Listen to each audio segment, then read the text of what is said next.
Everybody. Good afternoon, teacher. How are you? We are fine, and you? Alhamdulillah, I am fine also. Okay, sit down, please. Today we are discuss changing sentence, class 8, lecture number 2. তাই না? গত ক্লাসে আমরা lecture number 1 আলোচনা করছিলাম, তাই না? আজকে লেকচার নাম্বার কি আমাদের 2, তাই না? মানে দ্বিতীয় আলোচনা যেটা। এখানে আমাদের মূল টপিকটা যেটা হচ্ছে সেটা চেঞ্জিং সেন্টেন্স।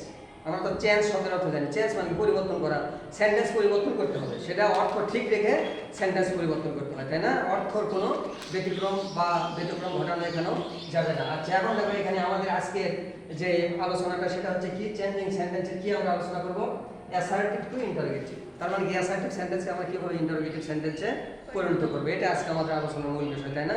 তো তোমরা সুন্দর করে লক্ষ্য করবে, দেখো এখানে আমি তোমাদের সুবিধার্থে আগে থেকে লিখে রাখছি। দেখো এখানে স্ট্রাকচারটা লেখা আছে কি, প্রথমে বি ভার্ব অথবা হ্যাভ ভার্ব অথবা অক্সিলারি ভার্ব, তাই না? তারপরে কি সাবজেক্ট, তারপরে কি পিভি মানে কি প্রিন্সিপাল ভার্ব, তারপরে কি অবজেক্ট ডট ডট, এখানে শেষে প্রশ্নবোধক চিহ্ন।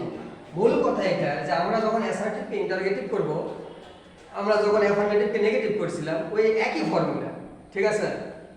ওখানে কি ছিল, auxiliary be verb have verb অথবা অক্সিলারি ভার্ব, যেটা সেটার পরে কি বসতো, নোট বসতো।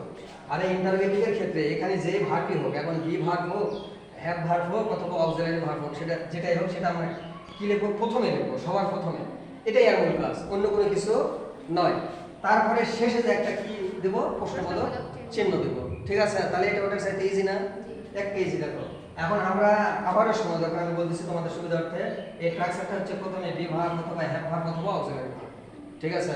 তারপরে কি সাবজেক্ট, তারপরে প্রিন্সিপাল ভার্ব, তারপরে অবজেক্ট, শেষে আরো বাকি কিছু থাকলে থাকবে, লাস্টে যাই কি দিতে হবে, কোশ্চেন মার্কস মানে প্রশ্নবোধক চিহ্ন যেটা, তাই না? সেটা দিতে হবে। দেখো তোমার উদাহরণগুলো লক্ষ্য করে এখানে সুন্দর করে। প্রথমটা লেখা আছে কি, দে আর ভেরি পোর, তার মানে কি, তারা খুব গরিব, দে আর ভেরি পোর, তাই না?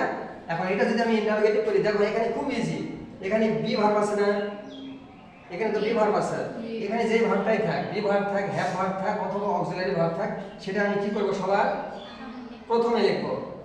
এটা এখানে মূল কথা কিন্তু খেয়াল করতে হবে।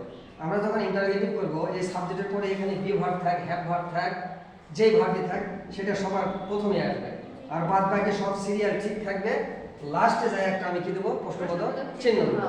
তাহলে এখন দেখুন এটা একটু ইজি, কারণ এখানে বি ভার্বের ব্যবহার আছে, এখানে আমার টেস্ট পরিকল্পনা করার কোনো দরকার নেই। তাহলে এখানে এইটা আমি সবার আগে লিখবো, কারণ এটা বি ভার্ব, ঠিক আছে না?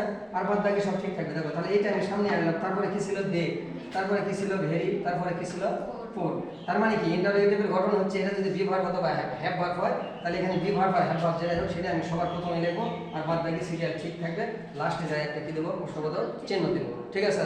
দেখো দে আর ভেরি পুর, তারা খুব গরিব। এখন ইন্টারোগেটিভটা কি, আর দে ভেরি পুর, তারা কি খুব গরিব, তাই না? আচ্ছা, এখন দেখো পরের উদাহরণটা দেখো, হি ওয়েন্ট টু স্কুল, সে স্কুলে গিয়েছিল।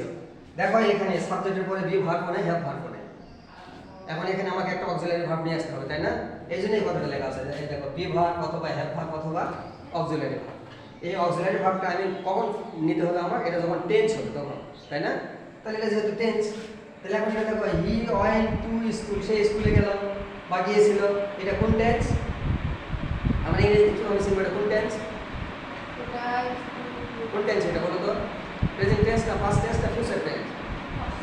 Past tense. এই যে ভার্বের পাস্ট ফর্ম আছে না, ওর পাস্ট ফর্ম হয়, তাহলে এটা কি পাস্ট টেন্স, ঠিক আছে? তাহলে এখন পাস্ট টেন্সের অক্সিলারি ভার্ব কয়টা, একটা না, সেটা কি ডি। এখন এখানে অক্সিলারি ভার্ব হিসেবে আমাকে ডিড নিতে হবে, তাই না? এই যে তাই নিছে, দেখো ডিড, ডিড নিছে এখানে, তাই না? তারপরে সেন্টেন্সের সিরিয়াল যা আছে তাই। এখন এখানে একটা মজার বিষয় খেয়াল রাখতে হবে, আমি যখন টেন্স পড়াছিলাম তখন তোমাদের বলছিলাম যে পাস্ট টেন্সের বাক্যটি যখন নেগেটিভ অথবা ইন্টারোগেটিভ হবে তখন পিভি টু এর পরিবর্তে কি হবে, পিভি ওয়ান হবে। এই কথাটা খেয়াল রাখবে, তাই না? সেটাই কথা আছে এখানে। দেখো ডিড হি গো, এই যে এখানে আর ওয়েন্ট না, এটা কি হয়ে গেছে, গো, ঠিক আছে? মানে did he go to school, সে কি স্কুলে গিয়েছিল, তাই না? তাহলে এখানে মূল কথা যেটা ফোকাস সেটা দেখো, পাস্ট টেন্সের বাক্যটি যখন আমরা নেগেটিভ অথবা ইন্টারোগেটিভ করব তখন পিভি টু এর পরিবর্তে কি হবে, পিভি ওয়ান হবে। তাহলে এটা কি ছিল, হি ওয়েন্ট টু স্কুল, সে স্কুলে গিয়েছিল। এখন নেগেটিভের ঘটনা, সরি ইন্টারোগেটিভের ঘটনা হচ্ছে প্রথমে অক্সিলারি ভার্ব নিয়ে আসতে হবে, এটা যেহেতু পাস্ট টেন্স সেই জন্য আমরা এখানে ডিড আনছি, আর বাদ বাকি সব নিয়ম ঠিক আছে। শেষে একটা প্রশ্নবোধক চিহ্ন দিচ্ছি, তাই না? Did he go to school, সে স্কুলে গিয়েছিল। তো dear learner, I hope that this topic is clear to you. If you like my class or video, please like, comment and share. This is all for today. Goodbye and Allah Hafiz.